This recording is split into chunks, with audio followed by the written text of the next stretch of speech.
Jangan lupa like, komen, dan subscribe channel YouTube TVRI Bengkulu dan nyalakan lonceng notifikasinya. Oke pemirsa, kita lanjutkan lagi obrolan kita pagi ini bersama dengan Mbak Nina Farlina selaku penerjemah dan instruktur bahasa Jepang. Kayak gitu, dengan tema kita yang masih sama, yaitu menggapai dunia melalui karya. Mbak Nina sendiri, kalau karya-karya yang sudah dibuat apa aja nih Mbak Nina? Ya, karena saya penerjemah, banyak karya saya adalah dokumen-dokumen ya. Dokumen-dokumen? Ya, saya membantu menjembatani bahasa-bahasa dari pihak yang yang minta diterjemahkan. Dan biasanya saya juga selain mengajar, saya juga mencoba berkontribusi pada pendidikan dengan melakukan riset sedikit, yang kemudian saya susun dalam bentuk jurnal. Insya Allah sih beberapa saat lagi mau saya usahakan publis nih, mau percaya diri untuk mempublis. Semoga lancar. Betul, nih publikasinya nih. Saya ingin men-share, berbagi apa saja yang sudah saya alami. Tentang apa kemarin risetnya? Saya lebih kepada bagaimana budaya, tentang budaya Bengkulu, bagaimana dikomunikasikan ke orang Jepang, seperti itu. Riset saya yang beberapa kemarin seperti tenun Bengkulu, kemudian kopi Bengkulu, itu saya kecil-kecilan saja saya promosikan dengan bahasa Jepang ya. Ini saya pakai nih tenun Bengkulu nih. Oh iya. Artinya berkreasi dalam menguasai bahasa, bukan hanya dengan kita berbicara saja. Betul. Gitu. Mengkomunikasikan juga. Dari kelompok-kelompok yang tidak bisa menjabarkan keindahan dari sebuah karya mereka ke bahasa Jepang, bahasa Inggris, saya bantu mengkomunikasikan. Saya bantu nge-branding dengan bahasa. Butuh nih orang-orang yang kayak Manina nih gitu. Dan semoga banyak nih gitu kan orang-orang yang terinspirasi untuk bisa menguasai bahasa Jepang. Bukan hanya pergi ke Jepang, mungkin mengajarkan juga gitu kan. Dan juga sensei-sensei di Indonesia kan pasti cukup ini ya Mbak ya. Banyak. Iya gitu banyak. kan. Gitu. Itu banyak sekali sensei-sensei yang siap membantu. Tidak gitu. hanya saya, nanti jaringan para sensei itu di luar juga banyak. Oke. Kalau melihat nih Mbak, PR kaula muda, kita segmen terakhir ini masih segmen edukasi untuk kaula muda juga kita yang lagi nonton sekarang. Apa nih PR kaula muda yang bisa sama lah mungkin untuk tarafnya sama pemuda-pemuda Jepang sana gitu? Iya. Teman-teman kita ini dibekali oleh jumlahnya yang banyak. Pemuda kita ini, kita mengalami bonus demografi. Di sisi lain ada peluang-peluang di luar sana yang membutuhkan usia kita ini. Usia 18 sampai 30 tahun. Usia produktif ya. Usia produktif kita ini dibutuhkan oleh negara-negara lain. Maka itu teman-teman pemuda kita ini harus memanfaatkan peluang ini. Mereka siapkan diri mereka, mendedikasikan sedikit ilmu persiapan untuk bisa meraih peluang-peluang tersebut.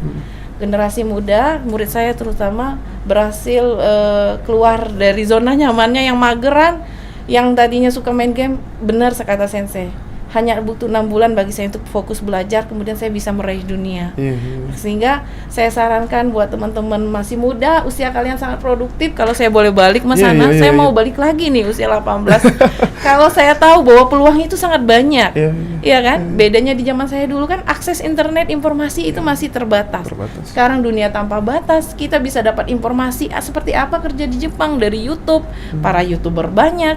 Maka teman-teman itu sangat sayang sekali usia emas ini tadi kita tidak bangun mulai dari sekarang.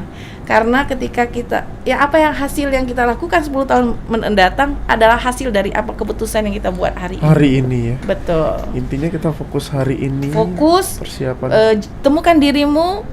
Karena usia rentang produktif ini panjang. Kamu coba semua. Carilah passion, carilah jati diri kita. Jangan takut untuk mencoba dan jangan takut gagal, karena gagal kan guru kita untuk menemukan pola kita sendiri. Ketika kita sudah berani, sudah maju, sudah menemukan, maka berusaha fokus, jadilah ahlinya. Kenapa saya bilang harus jadi ahlinya di bidang tersebut?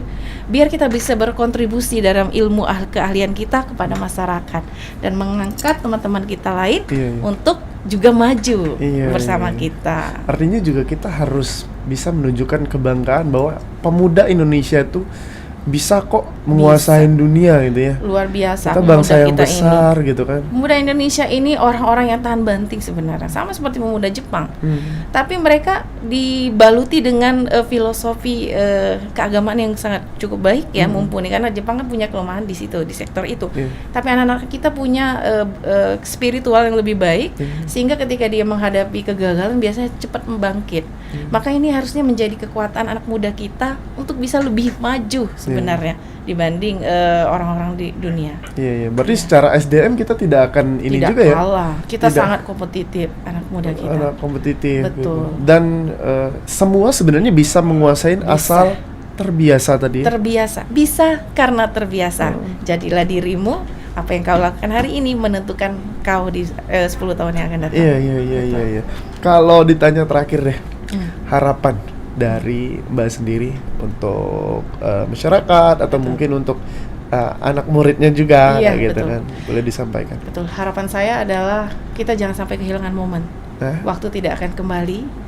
Apa yang terjadi di masa depan ditentukan oleh kita sekarang. Iya. Maka teruslah berjuang, teruslah mencari jati diri dan membangun karir yang cemerlang. Kemudian jadilah ahli.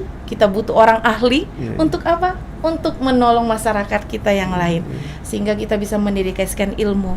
Karena ilmu yang bermanfaat itu salah satu amalan kita juga nanti, Iya. tabungan kita. Kita tidak bisa berkontribusi dalam bentuk materi, kita bisa berkontribusi dalam ilmu yang bermanfaat. Oke. Seperti itu. Baik, terima kasih Iya. mungkin Mbak Nina. Betul. Gitu kan. Mungkin harapannya juga semoga tercapai nih. Iya. Khususnya mungkin anak murid Mbak Nina sendiri gitu kan. Betul. Sudah berapa banyak sekarang anak muridnya, Mbak? Alhamdulillah baru jalan 2 bulan udah 10 ya. Udah 10. Mudah-mudahan Iya, banyak lagi betul. gitu ya. Saya berusaha mendukung mereka, mendorong mereka berkontribusi positif, membantu mereka menjangkau dunia melalui Oke, karya. menjangkau dunia melalui karya. Betul. Saya lagi terima kasih dari Terima Mbak kasih Nina. juga, Mas Anas. Itu sudah menyempatkan waktu di Iya, sela-sela kesibukannya Alhamdulillah. juga. Terima Sehat terus. Amin.